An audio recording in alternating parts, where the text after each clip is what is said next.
பிறர் தம்மை ஏவாமல் உண்ணுவதே ஊன். ஔவையார் சொன்ன பதில். என்ன சொல்லுதுன்னு கேட்டிங்கன்னா, ஒருத்தன் வந்து டே போய் சாப்பிட்றான், சாப்பிட்டு வந்து வேலையை பாரா அப்படின்னு சொல்லக்கூடாது. அதாவது இன்னொருத்தன் போய் நீ சாப்பிட்டு வாடா அப்படின்னு சொன்னால் அவனுக்கு நாம் அடிமை.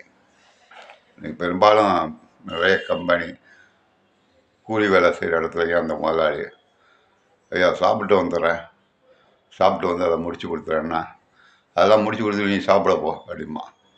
பிறர் தம்மை ஏவாமல் உண்ணுவதே ஊன். ஔவையார் சொன்னது. அதாவது ஒருத்தன் சொல்லி தான் நம்ம போய் சாப்பிடணும்னா அவனுக்கு நாம் அடிமையாக இருப்போம். அந்த மாதிரி அடிமையாக இருக்காது அப்படின்னு சொன்னது ஔவையார். இன்னொன்று சொன்னிச்சு, எஞ்ஞான்றும் சாகாமல் கற்பதுவே கல்வி. நாம் ஒரு தடவை படிச்சிட்டோன்னு வச்சுங்களேன், அந்த விஷயம் சாகிற வரைக்கும் மறக்கக்கூடாது. எஞ்ஞான்றும் சாகாமல் கற்பதுவே கல்வி. இன்னைக்கு திருக்குறள் படிக்கிறோம். 10வது வரைக்கும் இருக்குது, +2 வரைக்கும் இருக்குன்னு நினைக்கிறேன் திருக்குறள். ஆனால் அதனுடைய அர்த்தம் யாருக்கும் புரிகிறது இல்லை. அகர முதல எழுத்தெல்லாம் ஆதிபகவன் முதற்றே உலகு. இது சாதாரண திருக்குறளில் மிகப்பெரிய விஷயம் இது அடங்கியிருக்கு. இதில் வர இலக்கண இலக்கியங்களே, இலக்கணமே 10 இலக்கணம் இந்த குறளுக்கு. இப்போ இதை எல்லாரும் ஒரு வாய்ப்பாடு மாதிரி படித்து மனப்பாடம் பண்ணி வச்சுருக்கோம். இது எல்லாருக்கும் தெரியும். தமிழர்களுக்கு இந்த குறள் கேட்டால் முதல் குறள்னு சொல்லிடுவாங்க, ஆனால் அர்த்தம் புரியாது. அதனுடைய அர்த்தத்தை ஒரு தடவை விளங்கிக்கிட்டிங்கன்னா சாகிற வரைக்கும் நம்ம மனசை விட்டு அகலாது. அப்பேற்பட்ட விஷயம் இருக்குது அதில். அதாவது அகரம் என்றால் அச்சரங்கள், எழுத்துக்கள். இந்த எழுத்துக்கள் என்றால் என்ன? அடுத்த கொஸ்டின் வரும்.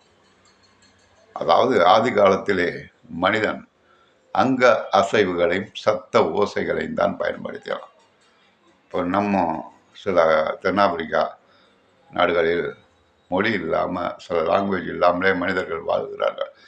சத்த ஓசையை வைத்துக்கொண்டு ஒன்று பல இங்கிலீஷ் படமெல்லாம் பார்த்திங்கன்னா இருக்கும், நிறைய படம் வந்து.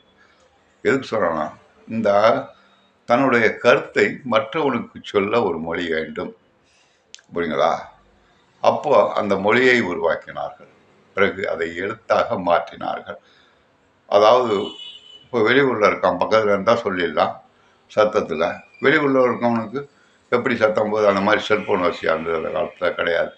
எனவே எழுத்துக்களாக அச்சரங்களாக மாற்றினார்கள், புரியுங்களா? இதுதான் அகரம் என்றால் அச்சரங்கள், புரியுங்களா? முதல்ல அப்படின்னா இன்னும் முதலிய பல மொழிகள், பல எழுத்துக்கள் இருக்கின்றன.